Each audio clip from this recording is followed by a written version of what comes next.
Assalamualaikum warahmatullahi wabarakatuh. Alhamdulillahilladzi arsala rasulahu bil huda wa dinil haqq liyudhhirahu 'alad dini kullihi wa kafa billahi shahida. Asyhadu an la ilaha illallah wahdahu la syarikalah wa asyhadu anna Muhammadan abduhu wa rasuluhu la nabiyya ba'dah, amma ba'du. Qala Allah Ta'ala fil Qur'anil Karim, a'udzu billahi minasyaitonir rajim. Bismillahirrahmanirrahim. Rabbana taqabbal minna innaka antas samiul alim wa tub alaina innaka antat tawwabur rahim. Sadaqallahu wa sadaqa rasuluhu wa nahnu ala dzalika minasyahidin wasyakirin walhamdulillahi rabbil alamin. Bapak Ibu hadirin jamaah salat subuh Masjid Al-Muhajirin yang sama-sama ingin mendapat ridha Allah Subhanahu wa taala. Tentu di pagi hari ini tidak ada ungkapan yang terindah selain kata syukur kepada Allah Subhanahu wa taala. Syukur dalam arti mudah-mudahan Allah mampukan kita semua dalam meniti hari, merendah usia sampai akhir hayat kita, mudah-mudahan selalu berada di jalannya. Amin ya rabbal alamin. Bapak Ibu, saya ingin salam yang saya sampaikan tadi adalah salam yang sungguh-sungguh, yang sesungguhnya. Kok ada ya? Salam yang sungguh-sungguh, yang sesungguhnya. Artinya mudah-mudahan salam saya tadi yang bapak-bapak jawab dengan ikhlas dan itoah, juga ittiba kepada Rasulullah SAW, karena memang ucapan salam itu luar biasa. Maka mudah-mudahan salam tadi bukan hanya sekedar basa-basi, bukan hanya sekedar budaya yang terbiasa, juga bukan sekedar ungkapan ataupun perkataan awal dari orang-orang yang mau berbicara gitu.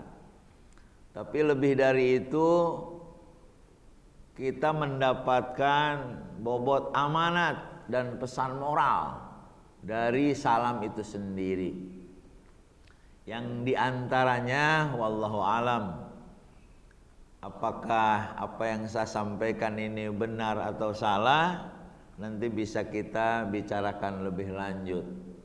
Yang terlebih mudah-mudahan menjadi satu keilmuan yang setelah ilmu ini kalau tidak dibawa ke lab, tuh ilmu itu nggak bermanfaat. Setelah di lab dibawa ke ilmu terapan, setelah jadi ilmu terapan belum juga bermanfaat sebelum menjadi experience. Ya dong. Experience inilah yang akan mampu membentuk, mengelola diri kita dengan ajaran-ajaran Islam ini, yang puncaknya, selling pointnya adalah al-akhlaqul karimah, yang menjadi tujuan diutusnya seorang Rasul pun, Rasulullah SAW. Innama bu'ithtu liutammima makarimal akhlaq. Sesungguhnya kalau ilmu sudah jadi, sudah dibawa ke laboratorium, menjadi ilmu terapan dan menjadi experience, maka itu akan menjadi akhlak, menjadi inner beauty gitu bahasanya. Nggak tahu lah itu bahasanya apa ya. Ya ini kelihatan hasil baca. Memang kita harus baca. Menjadi inner beauty. Makanya itulah akhlak. hasil dari bimbingan Allah dan Rasul-Nya yang berubah menjadi sebuah akhlak yang sudah satu nafas dengan diri kita. Itu yang ingin Rasulullah terapkan dalam keislaman kita, liutammima makarimal akhlak. Sesungguhnya kehadiran Rasulullah itu adalah untuk menyempurnakan akhlak. Ustadz, emang akhlak harus sempurna apa? Timbul pertanyaan kan? Why? Emang kenapa? Harus dong. Kembali ke mantra S3 biasa kan. Pertama kan why dulu, harus ditanya dulu, kenapa? Bapak pernah nggak bertanya gini, Bu, ya Allah, kenapa ya aku harus sholat subuh berjamaah? Ya Allah, kenapa yang namanya manusia, makhluk yang kayak kita ini jam 4 harus bangun, kenapa? Pernah nggak bertanya begitu? Supaya tidak mendayu-dayu, supaya tidak taklid, supaya tidak ikut-ikutan. Karena ternyata orang yang pergi ke selatan itu harus tahu timur, utara, dan barat. Karena orang yang bilang putih itu harus tahu warna lain. Maka akan yakin benar bahwa apa yang dia lakukannya ini sebuah kenikmatan, sebuah kebutuhan. Karena memang ternyata Allah pun tidak perlu kok. Allah tidak butuh sebetulnya, tidak butuh hamba. Allah tidak rugi jika kita jahat. Jika kita tidak ibadah, Allah nggak rugi. Allah nggak beruntung. Jika kita ibadah, jika kita taat, semuanya untuk hamba, semuanya untuk kita semua. Maka jujur saja Bapak Ibu hadirin rahimakumullah, beruntung sekali orang yang bisa bangun pagi seperti sekarang ini. Nggak usah tanya Hinduisme, nggak usah tanya Kristianis, nggak usah tanya Yahudisme, nggak usah tanya agama lain. Pasti yang namanya bangun pagi seperti ini baik secara fitrahnya. Apalagi itu Allah dan Rasulnya yang memerintahkan. Bayangkan Pak, bayangkan pribadi-pribadi metropolis ya, yang hidup di kota dengan segala macam turbulensinya, sampai sudah sangat membudaya, mengakar, bangun itu ya jam 8. Maaf ya, bukan masalah keislamannya, bukan masalah kekristenannya, bukan masalah agama lainnya. Secara fitrah apa enggak rusak kalau setiap waktu, setiap pagi bangun jam seperti itu? Nah, kalau yang rusak atau kebaikan itu siapa yang beruntung? Siapa yang rugi? Kan kita semua. Alhamdulillah Bapak Ibu sekalian, di setiap majelis dimanapun, insya Allah digelar yang namanya apa? Bobot amanat dan pesan moral dari semua aspek ibadah. Kecil-kecilannya Pak ya, yang sudah nampak depan mata. Innas salata tanha 'anil fahsya'i wal munkar. Bukan innas salata tanha 'anil fahsya'i wal munkar, bukan gitu.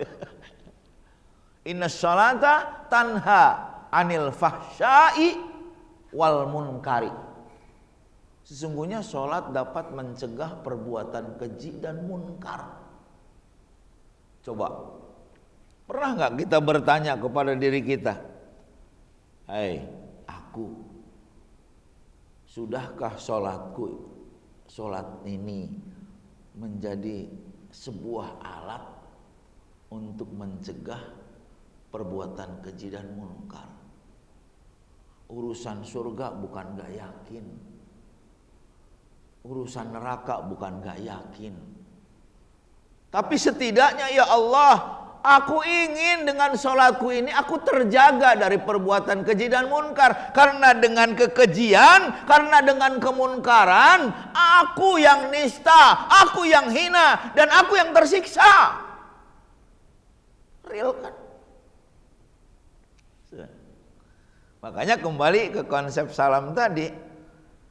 Saya yakin Pak, kalau assalamualaikumnya kita tidak membuka buku, tidak membedahnya, tidak mengertinya, saya yakin salam kita hanya lip service. Assalamualaikum, waalaikumsalam. Jauhnya, mentoknya hanya menjadi budaya. Kira-kira benar gak Islam mengajarkan hanya sebatas itu? Tentu tidak. Tentu tidak. Salam ini bunyinya gini, assalamualaikum, bukan assalamu alayya. Contohnya, Bapak bilangnya kalau ketemu orang gimana? Assalamualaikum apa? Assalamu alayya gitu. Yang betul assalamualaikum. Kalau assalamu alayya itu ke diri sendiri. Nih gue, tuh lihat rumah gue, lihat dong mobil gue. Lu belum tahu jabatan gue? Ketahui tolong ya, anak-anakku tuh lihat sudah jadi orang.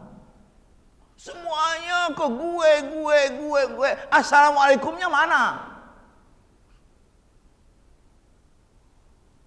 Coba Pak, ngaji nggak jauh-jauh ya dari kata assalamualaikum. Selalu mengapresiasi orang lain, selalu mengutamakan selain diri. Berbicaralah masalah lawan bicara, jangan bicara diri sendiri. Tentu Pak, bicara bukan sekedar dengan lisannya, hati juga bisa teriak-teriak. Kan kerap kali kita teriak-teriak di hadapan teman-teman, di hadapan masyarakat, di hadapan jamaah, tolong ya hargai gue. Lu belum lihat ya batik gue mereknya batik keris. Belum tahu ya itu ini lain sebagainya. Selalu mengapresiasi. Ternyata Bapak Ibu sekalian, itu adalah penderitaan. Penderitaan yang hebat. Itu sedang menyusun tangga menuju neraka sebetulnya. Sehingga sudah tidak akan lagi kita mengklaim bahwa Allah ini pencipta surga untuk memanjakan hambanya yang disukai, yang dicintai. Dan Allah menciptakan neraka, yang neraka itu adalah untuk menyiksa hamba-hamba yang tidak taat kepada aku. Bukan itu. Tapi betul-betul surga itu adalah jalan setapak yang kita tempuh dan kita bikin jalannya. Begitu juga neraka. Ini Bapak Ibu sekalian, assalamualaikum adalah ungkapan keselamatan yang ternyata kuncinya adalah, intinya amanat dan pesan moralnya adalah mari bahagiakan orang lain. Terus Ustadz, akunya sendiri bagaimana? Sistem Allah sudah rigid, hukum Allah tidak pernah salah, agama Allah tidak akan mengalami revisi. Bahwa orang yang berbuat kebajikan kepada orang lain, pasti dia akan menjadi tempat berbuat kebajikan dari orang lain untuk dirinya. Udah pasti. Jadi nggak pernah salah. Ada nggak yang begadang malam ini di sini? Bapak Ibu ada yang begadang nggak malam ini?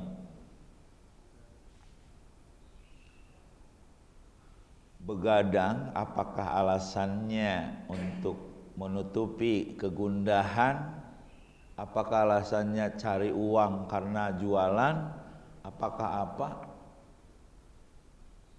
Begadang itu sudah keluar dari fitrah manusia. Sehingga orang yang begadang harus nebus. Karena dia tidak tidur. Konsekuensinya akan dirasakan. Jangan-jangan tebusannya lebih mahal dari sekedar apa yang didapatkan dari begadang. Pak, lawan begadang apa? Bu, lawan begadang apa, Bu? Jangan bilang tidak begadang ya. Lawan begadang apa? Tidur terus. Pelor. Apa itu?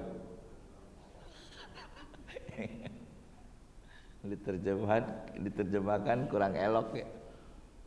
Tidur terus. Jadi yang begadang harus nembus, yang tidur terus pun harus nembus.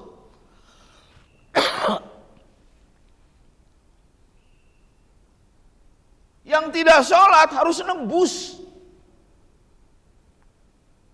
Karena memang sholat sudah menjadi satu kebutuhan.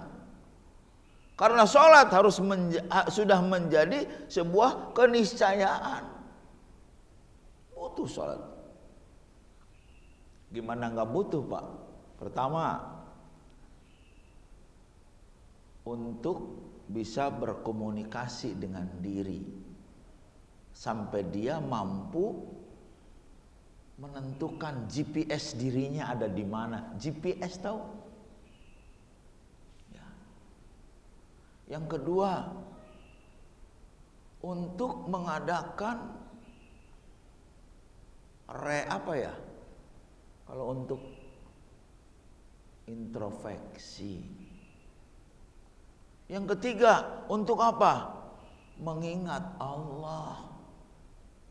Pak, sebetulnya nggak apa-apa nggak mengingat Allah juga.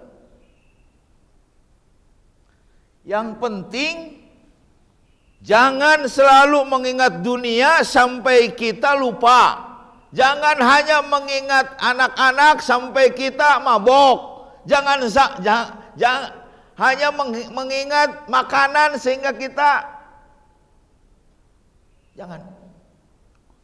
Nah, suatu saat kita tidak boleh ingat apa-apa.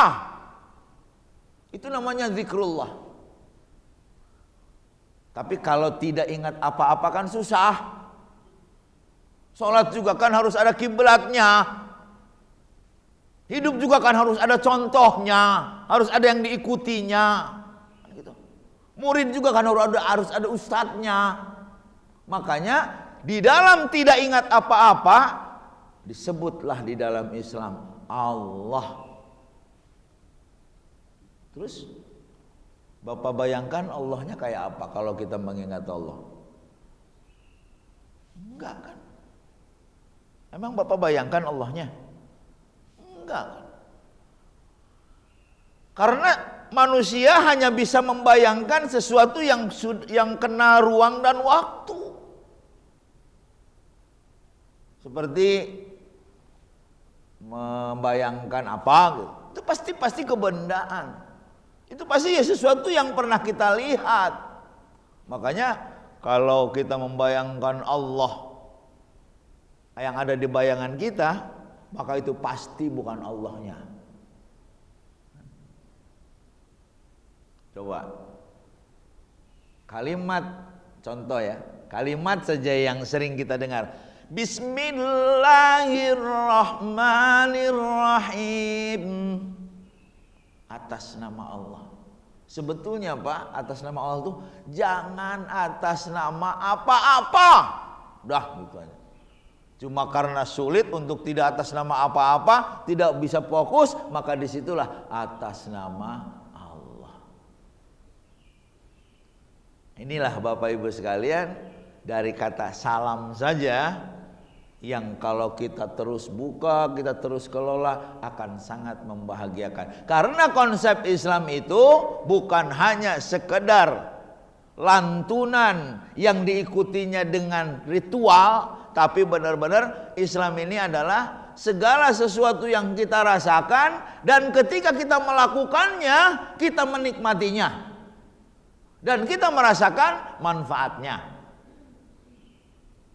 Makanya insya Allah semua kaum muslimin sekarang sudah tidak lagi menjadi objeknya keislaman Van der Plas dari penjajah gitu. Kan yang namanya penjajahan berhasil membelokkan keislaman kita itu luar biasa, Pak. Hanya mengenal ritual, mungkin berbau mistis, mistik. Sampai sekarang, Pak, nih dari Ustadz, Bapak, Ibu sekarang, nih kenapa tidak ada anak muda? Coba, kenapa? Ada berapa juga nggak terlalu muda kali itu mah, udah akaran.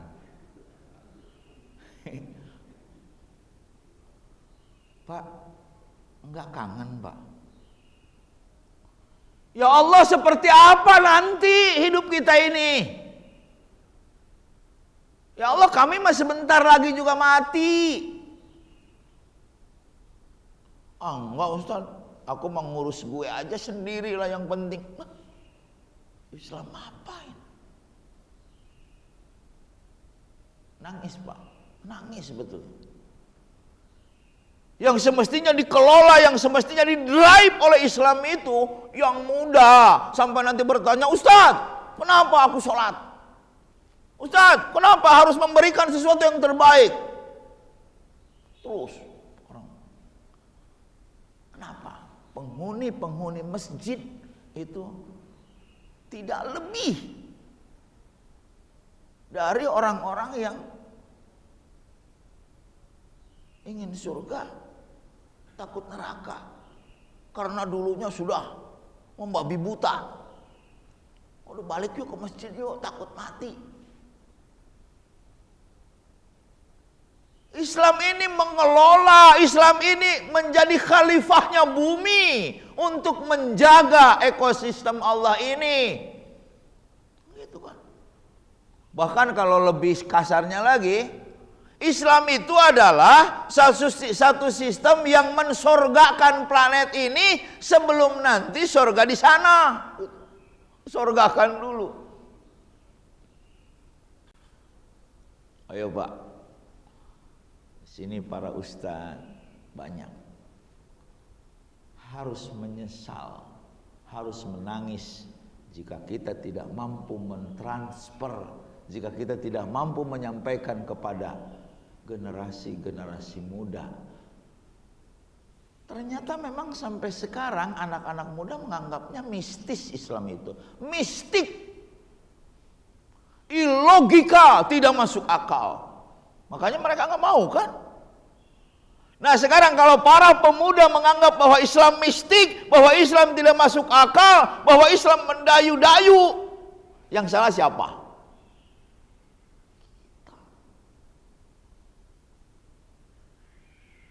Bisa nggak kira-kira para ustadz dan orang tua untuk mengajak mereka sholat,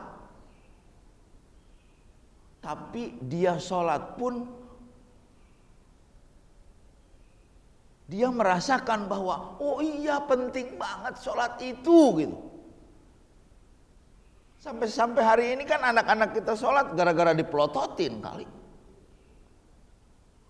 Gak ada tongkat, gak ada isyarat dari orang tuanya, meninggalkan sholat semuanya. Terbukti taklid ini masih kita wariskan. Makanya orang-orang yang tidak mau taklid, tidak mau anak-anaknya melakukan sesuatu hanya sebatas karena kehadiran kita gitu. Maka mereka larikan ke pesantren-pesantren untuk memahami, untuk memiliki raw materialnya untuk menuju kepada pemahaman Islam. Alhamdulillah Pak. Pak, Ustadz, ya kan, jasnya bagus, jas, selendang, sini. Nengoknya aja pelan kayak gini. Ustadz, ada apa? Oh iya kan? Atau mungkin dengan gamisnya, atau mungkin dengan pecinya yang mahal. Lewat saja ke anak muda yang ngomong, Ustadz. Bukannya Ustadz yang harus ngasuh anak muda, tapi anak muda yang ngasuh Ustadz. Kenapa? Tuh, hormati, harus dihormati. Padahal kenapa kita tidak datang kepada mereka? Padahal kenapa kita tidak menjadi teman mereka? Untuk betul-betul mampu membuka, untuk betul-betul mampu memahamkan mereka dan mengajak mereka.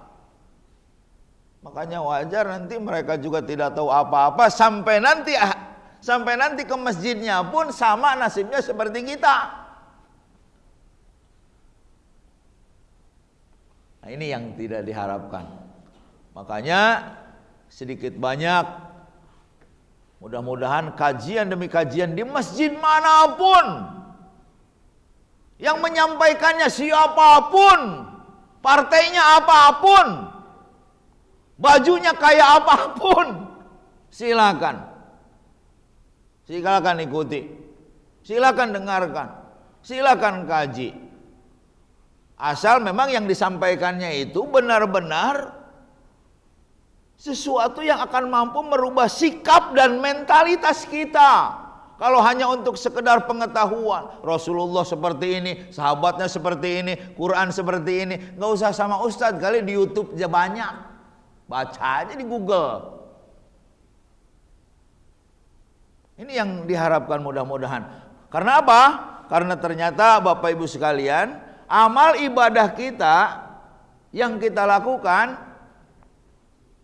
di samping memang kita langsung merasakannya, ya, langsung bisa menyimpulkan bahwa ya Allah, yang namanya sholat aku butuh.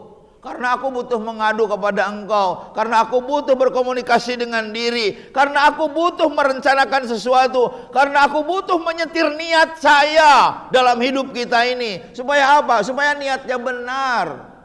Makanya di situ ada doa kan? Doa itu sebetulnya apa? Doa itu bukan mendikte Allah. Pak, kasarnya nih ya, kasarnya. Kata Allah, kamu mau doa mau tidak terserah kamu. Yang jelas jalannya sudah aku bentangkan. Kalau kamu mau pilih A dapat A, kalau mau pilih B dapat B, kan gitu. Tapi ternyata orang-orang yang beriman harus konsentrasi, harus fokus, harus penataan, harus punya planning, harus punya niat yang baik. Makanya doa itu bukan mendikte Allah, bukan mengemis kepada Allah, bukan. Doa itu sebetulnya pertama memastikan bahwa orang beriman punya niat baik untuk melakukan sesuatu yang baik. Nih, ingat doa tuh. Bahwa ciri bahwa orang yang beriman punya program yang baik ke depannya. Ini doa. Ada aqua kosong, aqua botol kosong di depannya nggak diambil. Aneh kan? Sesungguhnya orang beriman tuh punya rencana ke depannya baik. Di depannya ada sampah nggak diambil. Aneh kan? Doa apa? Kalau tidak kita realkan di dalam kehidupan kita tentang yang namanya doa, bahwa orang yang beriman punya rencana, orang beriman punya planning, maka sebetulnya nanti kita akan menjadi orang-orang yang berangan-angan panjang angan-angan. Panjang angan-angan. Sementara di depannya tidak dilakukan. Angan-angannya terlalu jauh. Pak, maaf ya. Dulu Kita adalah manusia-manusia yang selalu menyesal dengan masa lalu. Dulu kita adalah manusia-manusia yang selalu khawatir dengan masa depan. Padahal ternyata setelah sholat, setelah berdoa, setelah kita mengenal Allah, kami adalah hamba-hamba yang bertawakal saja kepadanya. Umar bin Khattab mengatakan begini, aku tidak tahu dan aku tidak mau tahu tentang apa yang terjadi menimpa diriku. Apakah yang terjadi menimpaku sesuai dengan keinginanku atau bertolak belakang dengan keinginanku? Aku tidak mau tahu, kata Umar bin Khattab. Kenapa? Karena memang aku tidak tahu bahwa yang baik buat aku itu adalah sesuatu yang seiring dengan keinginan atau bertolak belakang dengan keinginan. Kira-kira bahagia nggak Pak orang kayak gitu? Sekaligus di dalam doa realnya adalah berkesiapan atau menyiapkan sesuatu yang punya kesiapan untuk terjadinya sesuatu yang menjadi keputusan Allah. Itulah kekuatan doa, Pak. Hebat ya.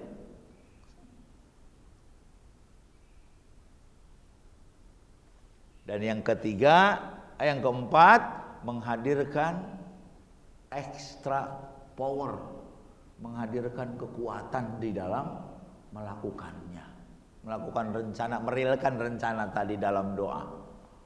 Ya, contohnya yang mau dagang, dia akan dagang begini. Ya Allah, aku dagang apa ya? Cincau. Bismillah ya Allah. Aku berniat ingin agar orang-orang di siang hari dahaganya hilang oleh cincauku. Pak, orang yang dagang cincau niatnya begitu kira-kira. Kira-kira rezekinya ditambah apa dikurang?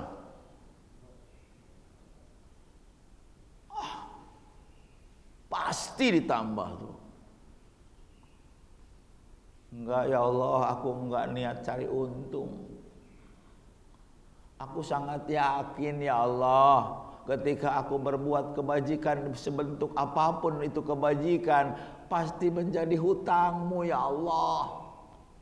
Hutangmu. Hutang Allah. Benar hutang Allah kan? Iyalah.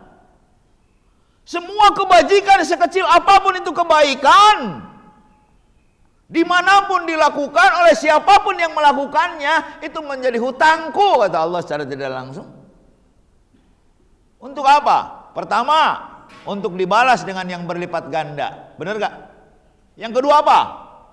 Yang kedua, untuk dengan berbuat kebajikan itu rontok dan gugur dosa-dosanya, kata Allah sendiri dalam Quran. Innal hasanat yudhibna sayyiat. Sesungguhnya berbuat kebajikan itu adalah bukan sekedar mendatangkan kebaikan yang berlipat ganda, tapi juga mampu menghapuskan dosa-dosa. Pak, tolong di lab ya. Sesungguhnya kebaikan bukan sekedar mendatangkan pahala yang berlipat ganda, tapi juga dapat menghapuskan dosa-dosa. Tolong di lab. Tolong dibuka bukunya lagi, tolong dilogikai, tolong dikelola supaya benar-benar ngerti bahwa oh iya, kebaikan yang dilakukan bukan sekedar mendatangkan kebaikan, tapi juga menghapuskan dosa-dosa. Bukan hanya sekedar yakin kata Rasul ya. Ya Rasul, aku yakin semua kalau karena engkau aku yakini saja. Enggak gitu kan? Tapi betul-betul kita ingin seperti apa yang dirintihkan oleh Rasulullah dalam doanya. Allahumma arinal haqqa haqqa warzuqna tiba'ah wa arinal batila batilan warzuqna jtinabah. Coba artinya Pak. Ya Allah, tampakkan kepada kami yang benar itu benar. Pak, Kira-kira mau nggak kita jadi anak TK terus? Selalu saja menunggu keputusan Allah. Jadi kalau doa Nabi Shallallahu Alaihi Wasallam meneriakan sebuah doa kepada Allah Subhanahu Wa Taala, Allah tampakkan kepadaku kebenaran itu benar, itu artinya tidak menunggu. Bagaimana ya supaya sholat itu kebenaran, menjadi sebuah kebenaran dalam hidup kami, bukan hanya sekedar ritual yang ingin pahalanya saja, tapi benar-benar. Nah, ini yang dimaksud. Allahumma arinal haqqa haqqa warzuqna tiba'ah. Ya, dan Allah mampukan kami dalam mengikuti kebenaran itu. Soalnya apa? Ketika orang yang ahli ilmu sudah membawa ilmunya ke laboratorium dan sudah menjadi tesis, sebetulnya bisa saja dia belum bisa melakukannya disebabkan karena mungkin Allah belum mampukan. Dalam arti dia belum berupaya untuk merealkan itu, ya kan? Bisa saja kan?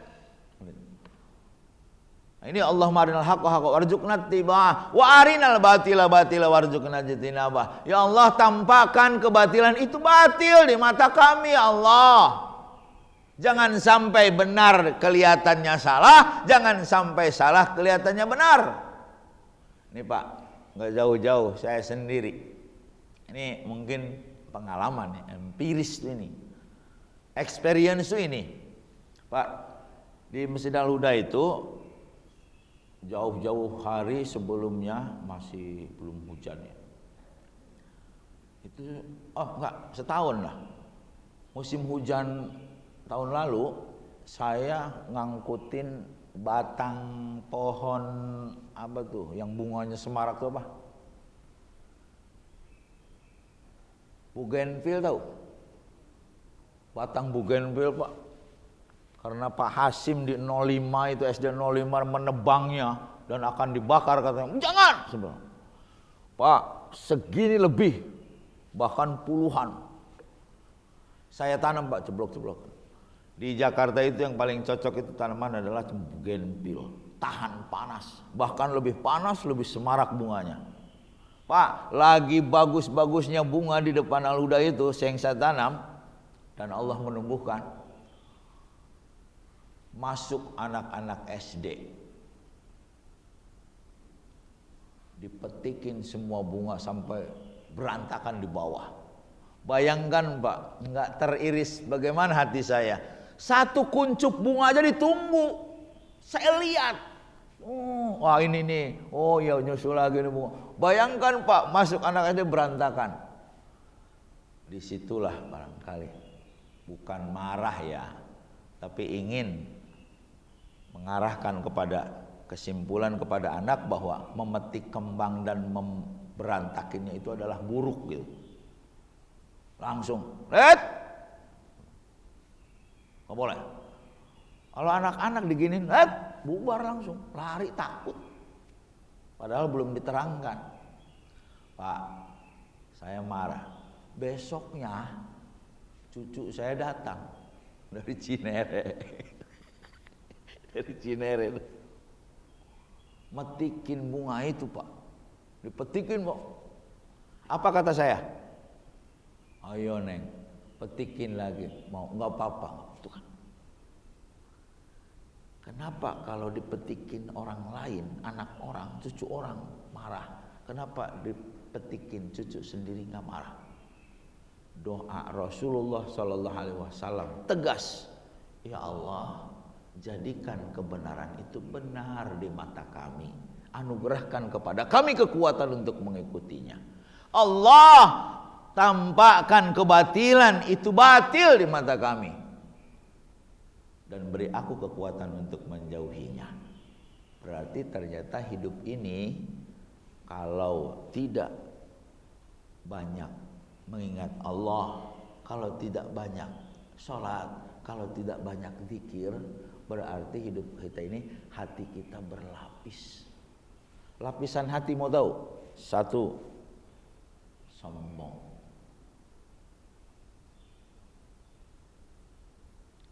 Pak, pernah dengar hadis? Saya berat nyampaikannya, karena mungkin saya juga bisa sombong. La yadkhulul jannata man kana fi qalbihi walau mithqala dzarratin min kibrin, kata Nabi. Tidak akan masuk surga, kata Nabi, jika ada di dalam hati seseorang, nggak usah gede, kata Nabi, nggak usah sekepal, nggak usah semeter, nggak usah sekilo, walau mithqala dzarratin, sungguh pun hanya sebesar biji bayam ada di dalam hati seseorang, nggak bakal masuk surga, kata Nabi. Apa itu Nabi? Sombong. Ternyata memang sombong itu menderitakan. Makanya Allah dan Rasulnya tidak boleh kita sombong, karena kesombongan itu kemunafikan. Karena kesombongan itu adalah penderitaan.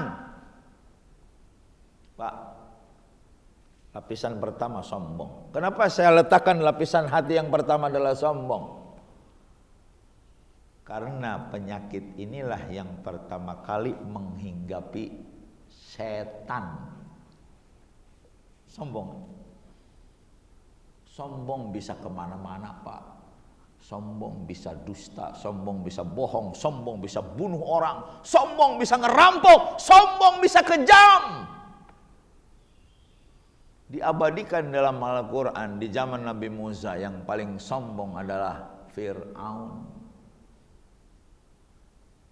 Maka sesungguhnya kesombongan yang ada pada kita sekecil apapun itu adalah bibit-bibit yang akan menjadikan kita generasi-generasi Fir'aunis. Emang Allah rugi kalau ada sombong dalam diri kita? Enggak. Memang Allah untung kalau kita rendah hati tidak sombong? Enggak. Semuanya untuk kita. Sombong adalah penderitaan. Kenapa sombong? Karena ada lapisan yang kedua. Apa? Kemunafikan. Kalmuflase. Kepura-puraan. Lebih parah lagi nerakanya. Di dalam Al-Quran, innal munafikina fid darkil asfal. Saya jadi ingat Ibu Darki. Di daerah Majalengka ada Ibu Darki namanya. Apa artinya Darki? Kerak. Darkil asfal bidanar. Apa kemunafikan? Hilangnya kejujuran. Karena jujur perlu keberanian. Hai teman-teman, inilah aku. Aku tidak akan membungkusku dengan sesuatu.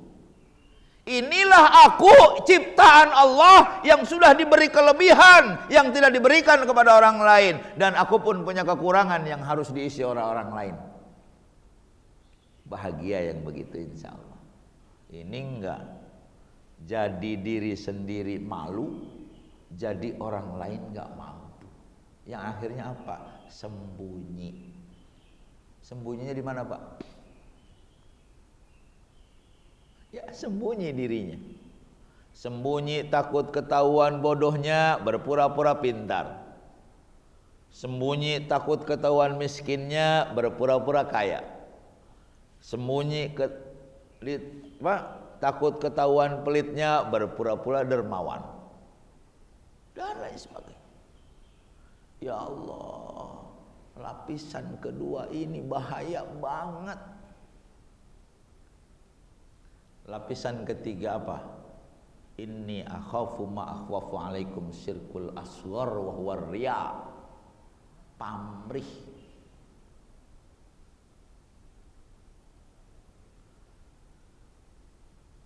Jangan atas nama yang lain. Atas nama Allah saja pasti tidak pamrih. Gini Pak, Bismillahirrahmanirrahim atas nama Allah. Jangan atas nama, nih supaya tidak lupa ya, jangan atas nama DIRI. jangan atas nama diri. Pasti kita bahagia. Pasti kita surga. Jangan-jangan Ustadz ceramah ya, pakai jas, pakai peci. Jangan-jangan supaya dibilang apa? Supaya dibilang hebat. Jangan atas nama. Kesemuanya itu bisa disimpulkan bahwa amal-amal kita ada yang diterima oleh Allah dan amal-amal kita ada yang ditolak oleh Allah. Seperti apa yang saya sodorkan ke Pak Ustadz bahwa judul kisah ini, yang diterima apa maksudnya? Yang bermanfaat dalam diri kita, yang dirasakan kebaikannya. Emang diterima oleh Allah tuh gini, iya benar-benar. Kamu sudah bagus, kamu sudah mencontoh Rasul, pakaiannya kayak Rasul, pecinya kayak Rasul, sholatnya kayak Rasul, kamu diterima oleh aku, kata. Nggak gitu. Nggak. Mau tahu nggak amalan ciri-ciri amalan yang diterima? Oh gini. Ada doa, Rabbana taqabbal minna innaka antal alimul hakim. Ini doa dalam Quran yang dikumandangkan oleh Nabiullah Ibrahim. Ya Allah, taqabbal minna. Terima ya Allah pengabdianku bersama dengan anakku. Pak, kalau Nabiullah Ibrahim alaihissalam berdoa agar amal-amalannya diterima Allah, berarti Nabiullah Ibrahim sadar sekali bahwa ada amal yang ditolak oleh Allah. Pak, khawatir Pak, kalau amalan kita ditolak. Saya yakin bukan karena caranya. Saya yakin bukan karena yang lainnya, tapi karena niatnya. Pak, kebayang kalau di hadapan Allah kita tidak punya kebaikan apa-apa. Padahal justru yang kita andalkan itu adalah kebaikan yang sudah kita lakukan, yang dilipat gandakan oleh Allah pahalanya, dan yang mampu menggugurkan dosa-dosa kita. Ini tidak diterima oleh Allah amal kebaikannya, dosanya saja numpuk. Pak Haji Iman sekarang sudah sedang menghadap Allah.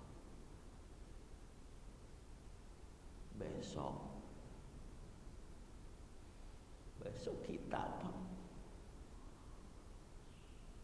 ya Allah, aku khawatir amalan-amalanku ini bagaikan fata morgana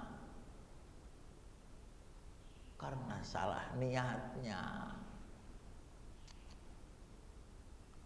Ternyata benar Pak, justru ciri orang yang amalnya diterima adalah orang yang merasa khawatir amalnya tidak diterima.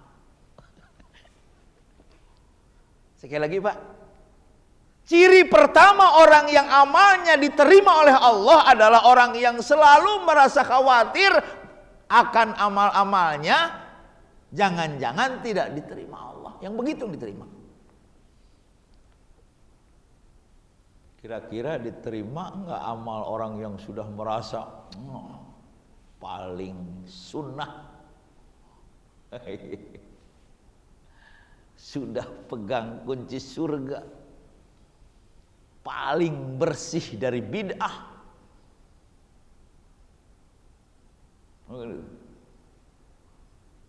Yang kedua, ciri orang yang diterima amalnya, mau tahu Pak? Sibuk melihat aib sendiri. Saking sibuknya sampai dia tidak tahu aib orang lain. ciri amal yang diterima. Kenapa Ustadz justru ceramah malah orang lain aja? Ini haram, ini bid'ah, ini khurafat, ini neraka. Terus kalau ada jemaah yang gini, Ustaz, emang Ustaz yang paling benar? Kira-kira ada pertanyaan gitu, mati tuh Ustaz. Mati. Subhanallah. Jadi ciri pertama adalah orang yang merasa khawatir amalnya tidak diterima. Yang kedua apa? Tadi apa tadi? Waduh, jangankan bulan depan nih. Apa tadi? Ya, sibuk. Yang ketiga, ciri orang yang amalnya diterima Allah, dia akan selalu meningkatkan amalnya. Selalu ingin terus. Selalu ingin meningkatkan. Inna ba'dal hasanati hasanat. Sesungguhnya setelah kebaikan itu ada lagi kebaikan-kebaikan yang banyak. Tidak berhenti.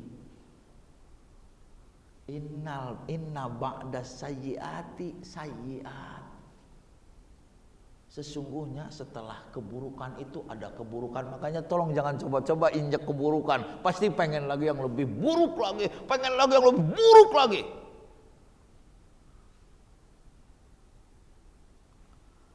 Ciri yang ketiga ya. Ciri yang keempat, orang yang amalnya diterima, dia merasakan dampak baik dari amalnya. Kebaikan amalnya bukan hanya sekedar di sono akibatnya, di sini juga dirasakan kebaikan.